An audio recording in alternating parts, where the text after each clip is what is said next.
Hi everyone. तो अभी हम देखने जा रहे हैं पहले हमने क्या क्या किया था।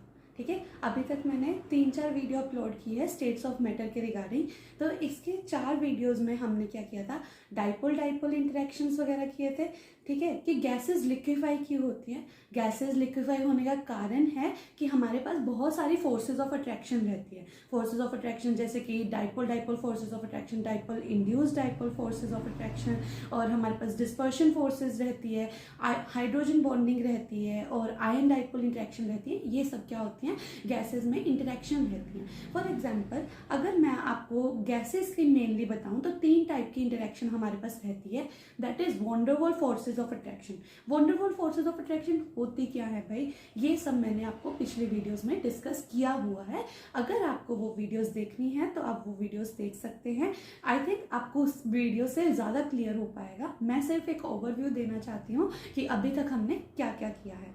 फिर हमने क्या किया था, हाइड्रोजन बॉन्डिंग से हमने बताया था कि HF का बॉइलिंग पॉइंट जो है बहुत ज़्यादा होता है, और NH3 का बॉइलिंग पॉइंट बहुत ज़्यादा होता है, H2 का बॉइलिंग पॉइंट बहुत ज़्यादा होता है। बिकॉज यहाँ पे क्या आ जाती है, मेल्टिंग पॉइंट और बॉइलिंग पॉइंट क्या आ जाता है, इंक्रीज होता है ड्यू टू हाइड्रोजन बॉन्डिंग। देखो, अगर हमारे पास रस्सी स्ट्रॉन्ग है, अगर हमारे पास रस्सी स्ट्रॉन्ग है तो उसको तोड़ने में हमें ज़्यादा टेम्परेचर देना पड़ेगा। वैसे ही हाइड्रोजन बॉन्डिंग एक रस्सी का काम करती है, जो जिसको तोड़ने के लिए हमें क्या देना पड़ता है, हाई टेम्परेचर देना पड़ता है।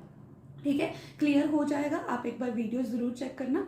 अब हमारे पास क्या है, इसके बाद मैंने आपको करवाया था कि थर्मल एनर्जीज क्या होती हैं, इंटरमोलिकुलर फोर्सेस ऑफ अट्रैक्शन क्या होती है। थर्मल एनर्जी होती है एनर्जी ड्यू टू मोशन, कि जो गैस पार्टिकल्स हैं उनके क्या रहती है, कुछ ना कुछ मोशन रहता है, उनमें कुछ ना कुछ पार्टिकल्स में फोर्स ऑफ मतलब घूमते रहते हैं वो हमेशा। तो अगर हमारे पास हमने टेम्परेचर इंक्रीज किया तो थर्मल एनर्जी भी क्या होती है, इंक्रीज होती है। मुझे ये बताओ, सॉलिड में फोर्सेज ऑफ अट्रैक्शन ज़्यादा होती हैं या लिक्विड में या फिर गैस में? सॉलिड में फोर्सेज ऑफ अट्रैक्शन ज़्यादा होती है, तो इनकी जो थर्मल एनर्जी है वो क्या होती है, कम होती है। और गैसेज में आपके पास जो फोर्सेज ऑफ अट्रैक्शन है वो कम होती है, और इनकी थर्मल एनर्जी वो क्या है, बहुत ज़्यादा होती है। खुद सोचो, thermal energy is the energy due to motion. Gas जो है, गैस मॉलिक्यूल्स जो है उसमें क्या होती है, एनर्जी होती है, वो दूर दूर रहते हैं, तो इनकी थर्मल एनर्जी बहुत ज़्यादा होती है। अब आपके लिए एक क्वेश्चन है, that is intermolecular forces of attraction ज़्यादा किस में होती है। अभी मैंने वैसे डिस्कस कर चुकी हूँ इसमें। तो इंटरमॉलिक्यूलर फोर्सेज ऑफ अट्रैक्शन किस में ज़्यादा होती है, सॉलिड में, लिक्विड में या गैस में? सॉलिड में सबसे ज़्यादा इंटरमॉलिक्यूलर फोर्सेज होती है, फिर लिक्विड में, और फिर गैस में। और इसके बाद मैंने आपको करवाया था बॉयल्स लॉ। बॉयल्स लॉ में हमने क्या किया था, pressure is inversely proportional to volume. Pressure क्या होता है, वॉल्यूम के इनवर्सली प्रोपोर्शनल होता है। क्या क्या कांस्टेंट रखा था, कांस्टेंट रखा था मास, और हमने कांस्टेंट क्या रखा था, टेम्परेचर। ध्यान रखना, ये मैं गैस लॉज करवा रही हूँ। गैस लॉज हमारे पास किस किस के बीच में रिलेशन है, प्रेशर, टेम्परेचर, वॉल्यूम और नंबर ऑफ मोल्स या फिक्स्ड मास। ठीक है, इनमें हमारे पास क्या है, गैस लॉज का रिलेशन बताते हैं। गैस लॉज हमें रिलेशन बताते हैं इन्हीं सब चीज़ों में, और हमें गैस की स्टेट पता करने में मदद मिलती है कि गैस किस स्टेट में प्रेजेंट है, कौन सा प्रेशर है, कौन सा टेम्परेचर है, कौन सा वॉल्यूम है, कौन सा नंबर ऑफ मोल्स है। ठीक है, तो आपके पास क्या आ गए, ये ऐसे करके हमारे पास गैसेस की स्टेट पता लगती है। फिर हमारे पास आता है, ठीक है, ये मैंने बताया बॉयल्स लॉ। बॉयल्स लॉ में मैंने आपके पास 3 ग्राफ डिस्कस किए थे। एक तो था प्रेशर वर्सेस वॉल्यूम का। प्रेशर वर्सेस वॉल्यूम का जब हमने ग्राफ प्लॉट किया था, दैट इज रेक्टेंगुलर हाइपरबोला, मतलब कि हाइपरबोला एग्जिस्ट करता है क्योंकि y is equal to 1/x। अगर मैं y और x के बीच में ग्राफ प्लॉट करती हूँ, दैट इज हाइपरबोला। इस वीडियो का लिंक भी आपको डिस्क्रिप्शन में मिल जाएगा। बॉयल्स लॉ को अच्छे से कर लेना। इसमें पहले तो हमें ग्राफ ही पता होने चाहिए कि कैसे ग्राफ बनते हैं, क्या क्या चीजें कांस्टेंट रहती हैं, उसी से हमारा न्यूमेरिकल भी सॉल्व हो जाता है। फिर हमारे पास नेक्स्ट जो लॉ आया था, दैट इज वो था अपने पास चार्ल्स लॉ। चार्ल्स लॉ क्या था, volume is directly proportional to temperature. मतलब कि जैसे जैसे टेम्परेचर बढ़ाते जाओगे, मतलब इंक्रीज किया, टेम्परेचर इंक्रीज किया, तो मॉलिक्यूल्स को क्या मिलती है, एनर्जी मिलती है। वो दूर दूर भागते हैं और उतना ही वो ऑक्यूपाई करते हैं, क्या, वॉल्यूम ऑक्यूपाई करते हैं। ठीक है, ये रहता है। और फिक्स्ड क्या होगा, आप लोग मुझे बताओ। मैंने गैस लॉज में 4 4 पॉइंट्स बोले थे कि आपको डिस्कस करने हैं, प्रेशर, वॉल्यूम, टेम्परेचर और नंबर ऑफ मोल्स या फिक्स्ड मास। तो यहाँ पे आपका जो कांस्टेंट रहेगा दैट इज प्रेशर और फिक्स्ड मास आपका ये क्या रहता है, कांस्टेंट रहता है। मतलब प्रेशर और मास क्या रहता है, कांस्टेंट रहता है। Volume is directly proportional to temperature. फिर हमारे पास क्या आता है, चार्ल्स लॉ के बाद गेल-ल्यूसैक था। गेल-ल्यूसैक लॉ हमारे पास क्या था, pressure is directly proportional to temperature. ये प्रेशर टेम्परेचर रिलेशनशिप भी इसको बोल सकते हो, pressure is directly proportional to temperature. तो अगर हमारे पास pressure directly proportional to temperature हुआ तो मतलब अगर हम टेम्परेचर को इंक्रीज करते हैं तो हमारा वॉल्यूम, टेम्परेचर को इंक्रीज करते हैं तो प्रेशर भी क्या करता है, इंक्रीज करता है। टेम्परेचर को इंक्रीज करते हैं तो प्रेशर भी इंक्रीज करता है, प्रोवाइडेड आपको वॉल्यूम क्या रखना है, फिक्स रखना है, और नंबर ऑफ मोल्स भी क्या रखना है, फिक्स रखना है।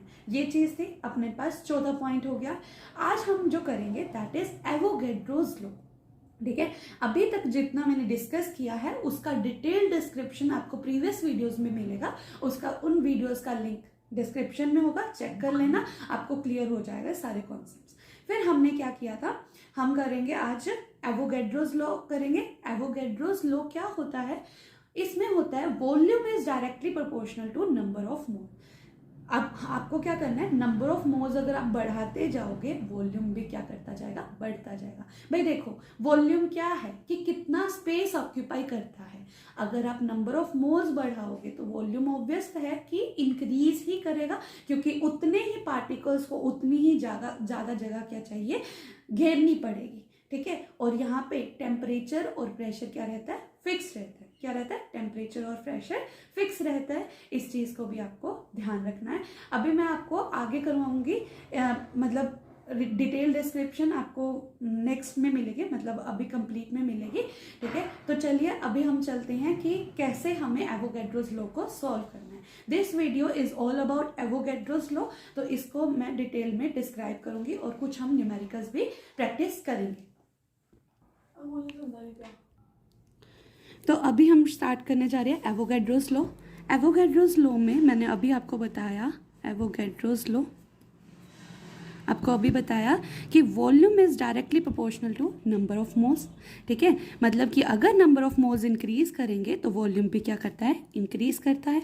ठीक है, अब आपको एक रिलेशन बताते हैं, वॉल्यूम डायरेक्टली प्रोपोर्शनल के साइन को हटा के आप क्या कर लगा सकते हो, इज इक्वल टू का साइन, और एक क्या आ जाता है, कांस्टेंट आ जाता है। मैं इसको K4 डिनोट कर रही हूँ क्योंकि प्रीवियस वीडियोस में मैंने बॉयज़ लॉ के लिए लिया था K1, चार्ल्स लॉ के लिए लिया था K2, एंड देन गेल-ल्यूसैक लॉ के लिए लिया था K3, और इसके लिए मैं ले रही हूँ K4 इंटू N। ओके, तो ना एक डेंसिटी के साथ भी आप रिलेशन निकाल सकते हो, तो उसके कारण भी न्यूमेरिकल आते हैं।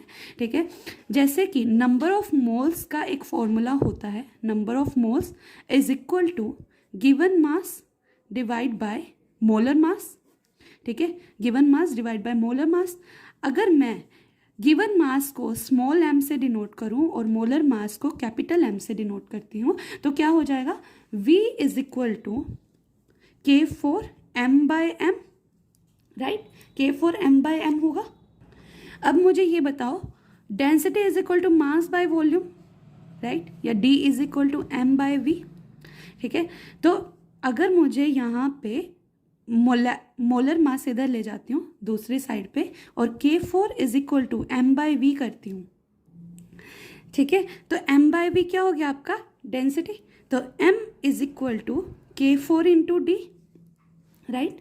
अब हमारे पास एक रिलेशन आ गया कि डेंसिटी होती है, अगर डेंसिटी इंक्रीज करते हो तो मोलर मास भी क्या करता है, इंक्रीज करता है। जब मोलर मास अगर इंक्रीज करते हो तो डेंसिटी भी क्या करती है, इंक्रीज करती है।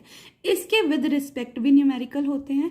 ठीक है, तो न्यूमेरिकल की एक लास्ट वीडियो आनी है जिसमें आपको क्या होगा, सारे के सारे लॉज की, बॉयल्स लॉ, ठीक है, Boyle's law, Charles law, Gay Lussac law, Gay Lussac's law और एवोगैड्रोस लॉ, इन सब की क्या हो गए, क्वेश्चंस आएंगे।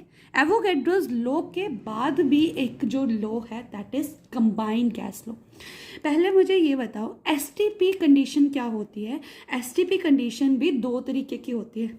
ठीक है, एसटीपी कभी आप 1 एटमॉस्फेयर